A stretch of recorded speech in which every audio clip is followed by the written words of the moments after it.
Good morning class. आज हम लोग देखने वाले हैं कक्षा 10 का गणित का पहला अध्याय का वस्तुनिष्ठ प्रश्न। तो देखते हैं मित्रों, देखिए पहला प्रश्न क्या कर रहा है, इनमें से कौन अपरिमेय संख्या है। तो मित्रों अपरिमेय संख्या किसको बोलते हैं, जिसको हम बट्टे के रूप में नहीं लिख सकते, उसे क्या कहते हैं, अपरिमेय संख्या। तो मित्रों देखिए √5 भी क्या चीज है, अपरिमेय संख्या है, इसको बट्टे के रूप में नहीं लिख सकते हैं। √7 भी क्या चीज है, अपरिमेय संख्या, इसको बट्टे के रूप में नहीं लिख सकते हैं। यहाँ देखिए √36 का वर्गमूल कितना होता है, 6, तो यही हो जाएगा, यानी ऑप्शन सी जो है √36 है, इसका वर्गमूल निकालिएगा तो 6 हो जाएगा, और 6 क्या चीज है, उसको हम बट्टे के रूप में लिख सकते हैं, इसलिए वो परिमेय संख्या होगा। तो इसका आंसर क्या हो जाएगा, √36। दूसरा प्रश्न देखते हैं मित्रों।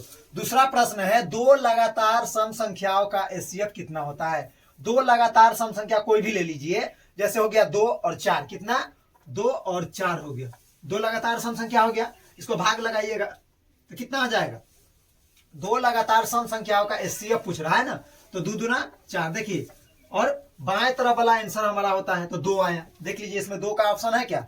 दो लगातार सम संख्याओं का एचसीएफ कितना होगा, कोई भी ले लीजिए ना, 4 ले लीजिए, 6 लीजिए, उसका भी कितना आ जाएगा, 2 ही आएगा, ठीक ना। तो क्या आ जाएगा, दूसरा प्रश्न का बी नंबर, यानी 2 आंसर होगा। देखते हैं अगला प्रश्न मित्रों। तीसरा प्रश्न है, दो सअभाज्य संख्याओं का एचसीएफ कितना होता है।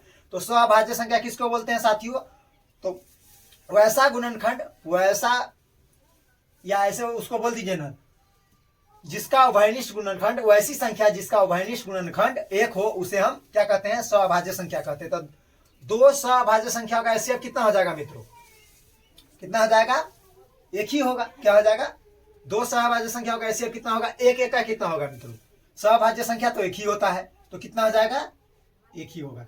तो दो सअभाज्य संख्याओं का एचसीएफ कितना होगा, 1 ही होगा मित्रों। देखिए यहाँ चौथा प्रश्न है, दो लगातार विषम संख्याओं का एचसीएफ कितना होता है।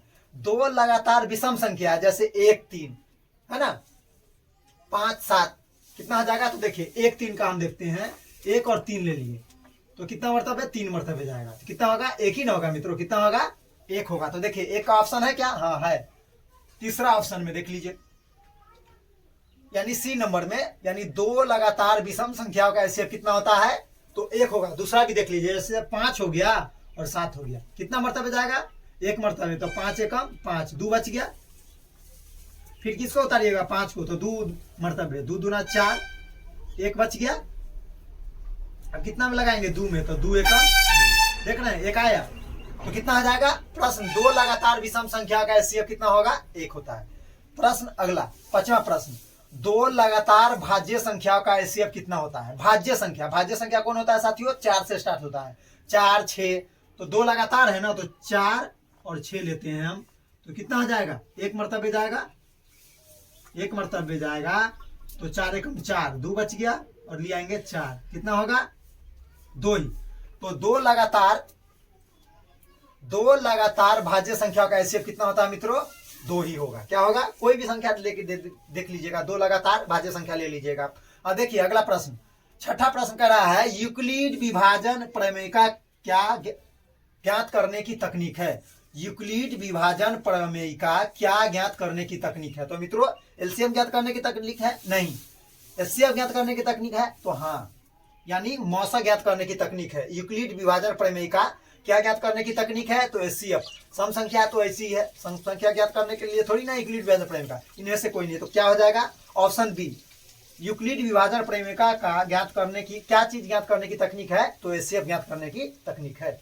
अब अगला प्रश्न देखते हैं, इनमें से कौन अपरिमेय संख्या है मित्रों। क्या बोला, इनमें से कौन अपरिमेय संख्या है, तो √25 परिमेय है, √36 परिमेय है, √7 क्या चीज है, अपरिमेय, यही पकड़ा गया मित्रों, यानी 7वां प्रश्न का सी नंबर ऑप्शन होगा। अगला देखिए प्रश्न, पाई है 1, परिमेय संख्या, अपरिमेय संख्या, पूर्णांक कोई नहीं, तो अपरिमेय संख्या मित्रों। पाई क्या चीज है, एक अपरिमेय संख्या। पाई का मान 22 बट्टा कितना होता है, पाई का मान 22/7, इसको भाग दीजिएगा तो 3.14 ...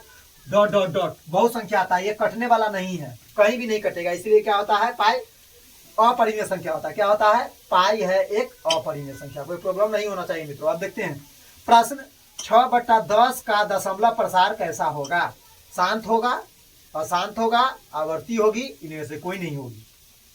तो साथियों हर का अभाज्य गुणनखंड कीजिएगा 10 का कीजिएगा अभाज्य गुणनखंड, तो क्या आ जाएगा 2 गुने में 5 होगा। देखिए 2 का पावर m और 5 का पावर n के रूप का आ गया, इसका मतलब यह शांत होगा। पढ़ा चुके हैं हम आपको, यानी ऑप्शन ए हो जाएगा। 9वां प्रश्न का ऑप्शन क्या हो जाएगा, ए हो जाएगा। अब देखते हैं अगला प्रश्न कह रहा है कि 625 के अभाज्य गुणनखंड में 5 का घात का मतलब होता है पावर, कितना होगा, 2 होगा, 3 होगा, 4 होगा, 5 होगा। तो मित्रों ये 4 होगा। कितना होगा, 4 हो जाएगा। कितना होगा, 4 होगा मित्रों। क्यों होगा 4, क्योंकि अब अभाज्य गुणनखंड कीजिएगा 625 का, तो 4 गो 5 आएगा। कितना आएगा, 4 गो 5 आएगा। कैसे आएगा, ऐसे भी गुना कर लीजिए ना, 5 का 5, 5 से 5 में गुना करिएगा तो 25 होगा, 25 से 5 में गुना कीजिएगा तो 125 होगा, और 125 से 5 से गुना कीजिएगा तो 625 आ जाएगा। तो कितना हो जाएगा, 5 का पावर 4 हो जाएगा। 5 का पावर 4, समझ गए बात। ये महत्वपूर्ण 10 क्वेश्चन है। अब मिलेंगे साथियों हम आपसे अगले क्लास में, जब तक के लिए धन्यवाद।